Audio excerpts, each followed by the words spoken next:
They hanged the king on a Tuesday. Elara Voss watched from the palace roof, wind whipping her black hair across her face like a Muron's veil. Below, the square was a sea of raised fists and howling mouths. The rope snapped tight. The king's boots danced once, twice, then stilled. She felt nothing, not yet. Behind her, boots crunched on broken tile. "He deserved worse," said a voice she hated more than any other. Captain Rowan Hale, commander of the Revolutionary Army, the man who had taken everything from her in the last 6 months. He stood too close, as always, the heat of him bleeding through her cloak. "He was my husband," she answered, not turning. "He was a tyrant, and you were his ornament." Rowan's tone carried the same quiet contempt it had the night he dragged her from the royal bedchamber, wrists bound with his own belt, while the palace burned around them. She finally looked at him.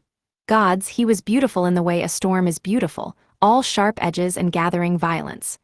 Black coat, silver buttons, the crimson revolutionary sash still knotted at his waist like a wound.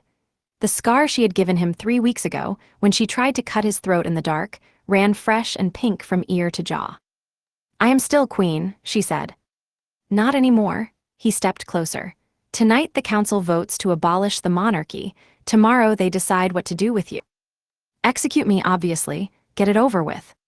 He smiled without warmth. "They want something more useful than a corpse." She knew what that meant. Everyone did. The treasury was empty. The war had lasted 4 years and devoured the kingdom's gold like fire through dry grass. Rowan's army had won, but victory tasted of ash when soldiers went unpaid and winter loomed. They needed the royal vault. And only the queen knew where it was. 2. They kept her in the old North Tower, the one with the iron door and the single slit window that looked over the execution square. Every morning they brought her bread and water. Every evening Rowan came alone.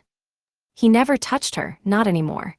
Not since the night she bit through his lip and he laughed into her mouth, blood metallic between them, before shoving her away. Instead he talked. About the mines where children lost fingers for the king's coins. About the villages razed for refusing taxes. About his sister, hanged for treason when she hid rebel wounded in her barn. Elara listened and said nothing. She had been raised to believe kings ruled by divine right. Rowan was teaching her, slowly and deliberately, that divine right could be untaught with enough rope and fire. On the 14th night, he brought wine instead of water. "Drink," he said, setting the bottle on the table between them. "Poison. If I wanted you dead, Elara, you'd be dead." She drank. It was the first good thing to touch her tongue in weeks. He watched her throat move. "The council has decided," he said quietly. "You will guide me to the vault. 1 chest comes with us. The rest remains sealed until a new government is formed. In exchange, you live. Exile, not execution. And if I refuse?" His eyes were very dark. "Then tomorrow they drag you to the square and hang you beside your husband's rotting corpse. Your choice." She studied the scar on his face. "You would let them?" "I would stop them," he said, so softly she almost missed it. "But I might not be fast enough." 3. They left at midnight 3 days later. Just the 2 of them, because no one else could be trusted. Rowan on a black gelding, Elara riding pillion behind him, wrists loosely tied so she could hold the saddle but not bolt. She wore a plain gray cloak with the hood pulled low.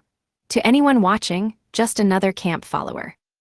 They rode north for 2 weeks, following forgotten roads, sleeping in ruined watchtowers and abandoned monasteries. Rowan hunted. Elara cooked what he brought. At night they shared a single bedroll because the frost was cruel and pride only keeps you warm until it kills you. She waited for him to take her. He never did.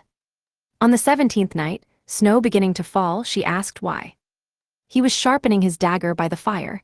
The whetstone sang. "Because you would hate me more," he said, "and you already hate me enough. I could never hate you more than I do right now."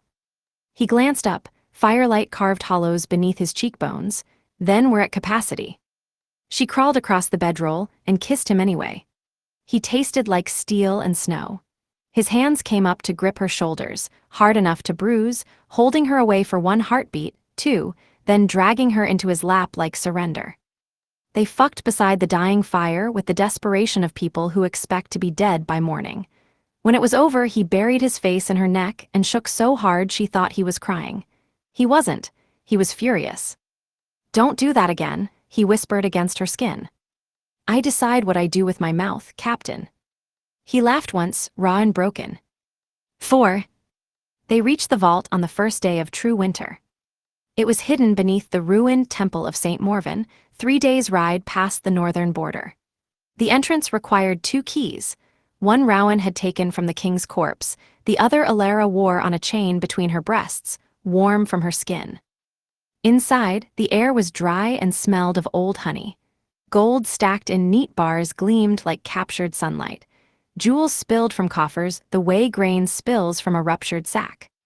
Rowan stood in the doorway and looked sick. "All this," he said, "while children starved." Alara walked the length of the chamber, trailing her fingers over the wealth of centuries.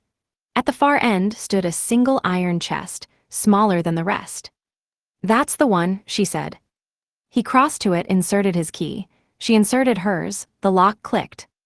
Inside lay not gold, but papers, treaties, confessions, a list of every noble who had secretly funded the revolution while publicly kissing the king's ring. Rowan's hands went still. "You knew," he said. "I knew everything," she answered. "My husband was a monster, but he was not a fool. He kept receipts." Rowan closed the chest. "This changes nothing. We still take 1 load for the army." "Take it all," she said suddenly. He stared at her. "Take it and burn the temple behind us. Let the new government start with empty hands, same as the people did." For a long moment he said nothing. Then he laughed, the same cracked sound he'd made the night she kissed him. "You're more ruthless than I ever was, Queen." "Not Queen," she corrected, "just Alara now." They spent 3 days moving the gold. On the last night, snow falling so thick it erased the world, they made love in the vault itself, on a bed of unminted coins that left bruises shaped like kingdoms on their skin. Afterward, lying tangled and spent, she asked, "What happens when we leave here?" "I take you north," he said. "Past the ice fields, there's a ship waiting, from there wherever you want." "And you?" "I'll go back, finish what we started." She traced the scar on his throat. "They'll kill you for this. Desertion, theft on the scale." "Maybe. Come with me." He was quiet so long she thought he was asleep. "I can't," he said finally. "Someone has to stay and make sure the next king doesn't find another vault." She kissed him then, slow and deliberate, tasting salt where tears had found their way into both their mouths without permission. 6. They burned the temple at dawn. The fire roared up the marble walls and licked the sky until the snow turned to rain. They watched from horseback on the ridge, close enough that the heat kissed their faces.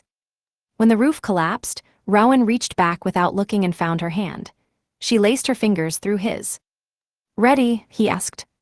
She looked once more at the inferno that had swallowed her past, then turned her face north. "Ready." They rode away together, leaving the weight of all that gold to melt into slag and memory. Behind them, the revolution would rage on, poorer but cleaner. Ahead of them lay ice, exile, and whatever came after thrones and titles when only 2 people remain. It was enough. You have reached the end of the text.